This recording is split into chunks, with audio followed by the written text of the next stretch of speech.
আসামলৈ চেনেললৈ আপোনালোক সকলোকে স্বাগতম জনাইছো। আজি ভিডিওটোত কেইটামান গুৰুত্বপূৰ্ণ সাধাৰণ জ্ঞানৰ প্ৰশ্ন উত্তৰ উল্লেখ কৰা হ'ল। ভিডিওটোৰ প্ৰথম প্ৰশ্নটো হ'ল গংগোত্ৰী গ্লেচিয়াৰ ভাৰতৰ কোনখন নদীৰ উৎপত্তিস্থল? উত্তৰ ভগীৰথী।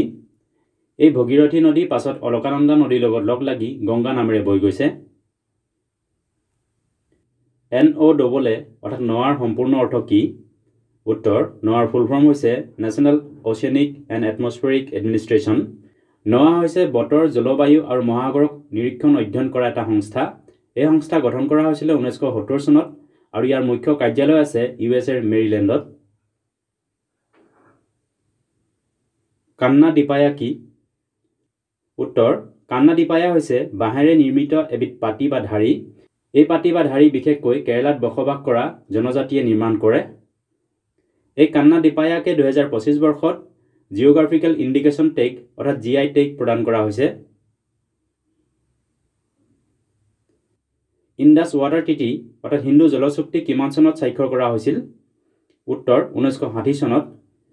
এই চুক্তি ভাৰত আৰু পাকিস্তানৰ মাজত হৈছিল। অৱশ্যে 2025 বৰ্ষৰ এপ্ৰিল মাহত ভাৰত চৰকাৰে এই চুক্তি ছাছপেণ্ড কৰিছে।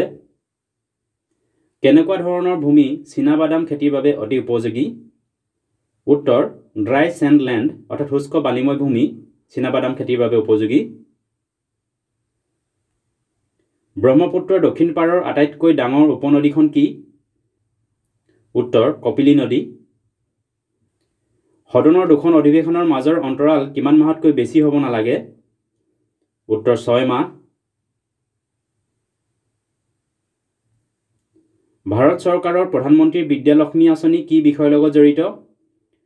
উত্তৰ এই আঁচনিত উচ্চ শিক্ষা গ্ৰহণৰ বাবে ঋণ প্ৰদান কৰা হয়।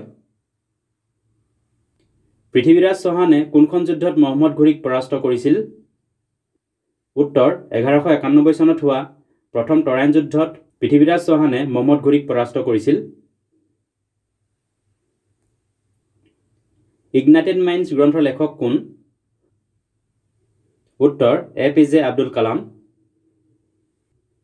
K2-18b গ্ৰহৰ পৃথিৱীৰ পৰা দূৰত্ব কিমান? উত্তৰ 124 আলোকবৰ্ষ অৰ্থাৎ লাইট ইয়াৰ্ছ। K2-18b হৈছে এটা এক্সোপ্লেনেট অৰ্থাৎ এই গ্ৰহ আমাৰ সৌৰজগত অৰ্থাৎ সোলাৰ চিষ্টেমৰ বাহিৰত থকা এটা গ্ৰহ। বধাবন গ্ৰীণফিল্ড বন্দৰ কোন ৰাজ্যত অৱস্থিত? উত্তৰ এই পোৰ্ট মহাৰাষ্ট্ৰত অৱস্থিত। বিশ্ব বন্যপ্ৰাণী সংৰক্ষণ দিৱস কোন তাৰিখে পালন কৰা হয়? উত্তৰ 4 ডিচেম্বৰ। 2024 বৰ্ষৰ বিশ্ব বন্যপ্ৰাণী সংৰক্ষণ দিৱসৰ থিম আছিল connecting people and planet exploring digital innovation in wildlife conservation. এইকেইটা আছিল কেইটামান গুৰুত্বপূৰ্ণ জিকে। ভিডিঅ'টো চোৱাৰ বাবে ধন্যবাদ। যদি ভিডিঅ'টো ভাল লাগিলে লাইক কৰিবলৈ লগতে চেনেলটো ছাবস্ক্ৰাইব কৰি ল'বলৈ অনুৰোধ জনালোঁ। ধন্যবাদ।